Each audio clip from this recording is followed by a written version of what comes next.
Hello, this is Vinita Kapali, and welcome to one more video on architecture.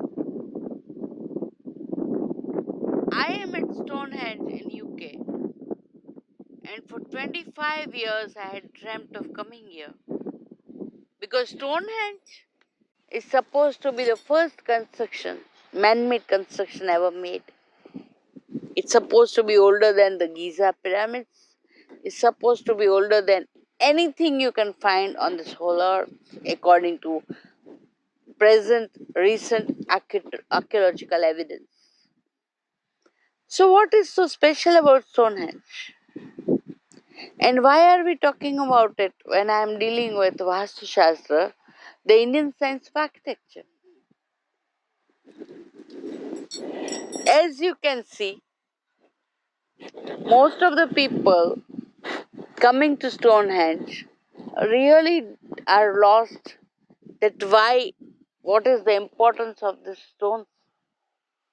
But imagine a time when there were no temples, no mortuary architecture, no funerary architecture, no sacred architecture, and a lot of people gathering for a certain ceremony. That's Stonehenge all about. It's about a connection, a connecting point of a lot of ley lines which are throughout UK. What the research says. But what I'm here to talk about today is something very different. As you can see in Stonehenge, the huge stones called the Sarsen stones, which are standing upright, and first time in the history of human civilization, human beings learnt that you can have a standing stone and another standing stone, and then you can have a stone which is horizontal, which is called the lintel. So, the idea of construction, which is based on two kinds of stones, the upright stones and the horizontal stones, came first in the Stonehenge. And it is connected to Vaastushastra. Why? Because we find throughout history the worship of standing stones, the importance of standing stones. A huge stone which is carried from 250 miles away from Welsh, it has been carried here and kept here. In the whole Egyptian peninsula, you find the obelisks, you find the Cleopatra's Needle, etc. All stones which are vertical. And in India, you find all the temples which have the pillars, and especially you find an aniconic figure, which is the Shiva Linga, which has an upright stone and a horizontal stone. So, what does the stone suggest? Forget about how they are carved, what culture they are, and what part of the earth they belong to. But why are upright stones important? So, lots of Vastushastra texts talk about that. We believe the Indian architecture or Vastushastra believes that the whole world is divided into two parts and a neutral part, the male, female, and the neuter. Similarly, all the stones are either male or female or neuter. And if you study the Vastu Shastra books, the scriptures, it is very important to know how to select the stone for construction of a building and especially of a Shivalinga. So a there are chapters in Maimattam, in other treatises in Samaranga Sutradhara about how to select a stone. A stone is selected according to its appearance and the sound which it makes. And according to the sound, you can judge whether a stone is a male, a female, or a neuter. If you have to build a temple, all the columns have to be made of male stones, and all the horizontal slabs, the lintel, and the sill has to be made out of female stones.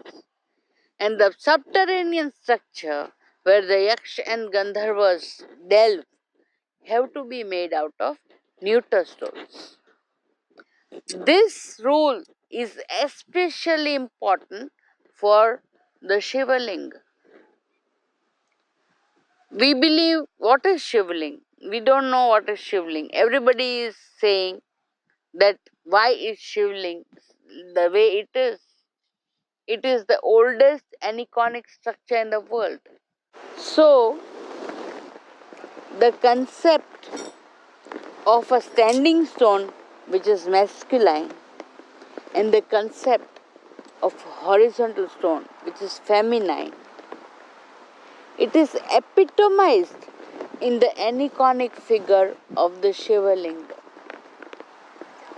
Shivalinga is there is a debate whether it's a phallus worship or not. But basically, Shivalinga is the worship of a masculine which is enjoined to the feminine. Because the concept of Shiva says that it is that power or that God which is formless, which cannot be imagined before the coming of the cosmos, the birth of the cosmos. Something which was there before the cosmos and which is there even today. But now it has a form.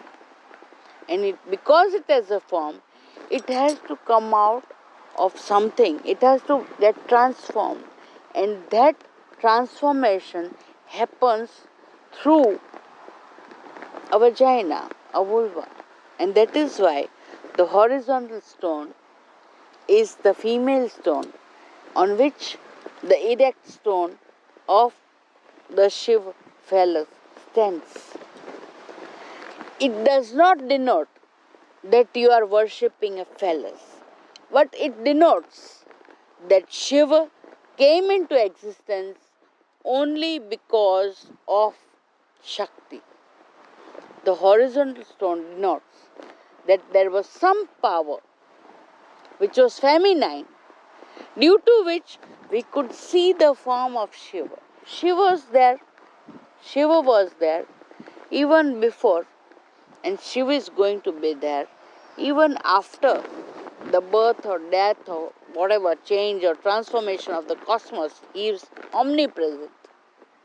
But if you have to see him, if you have to imagine him, it is only through Shakti.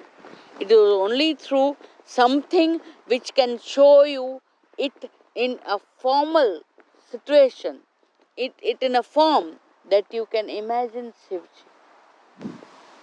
And that science is epitomized, is at its highest in our Indian culture of architecture, which is Vaastushastra. I think if we have to find the secret behind what is obelisk or what and why are the sarsen stones in Stonehenge, we have to study the Indian scriptures. We have to know how to find out which stone is male and female.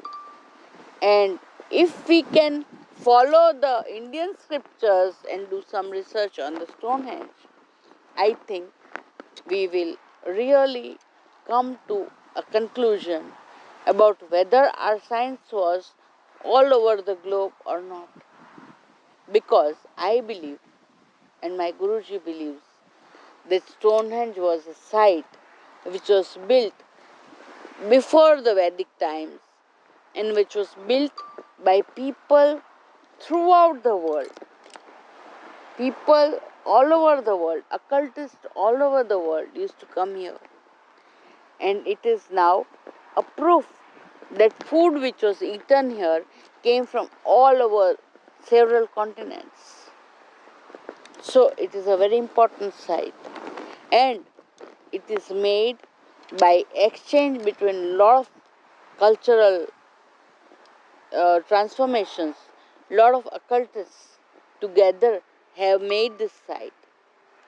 So it's possible that the whole concept of the masculine and feminine stone is incorporated in this structure. I never thought that I will never be able to touch these stones as of today. But it is said that the inner sarsen stones, the place they come from, are healing stones and they're sounding stones, just like we find them in Chidambaram temple in India. They are masculine stones. And that's why, and that's what is the importance of this site. I think the whole concept of architecture being made of male and female elements, being made of posts and lintels, started from this very structure. And that's why Stonehenge is very, very important to know the starting of architecture.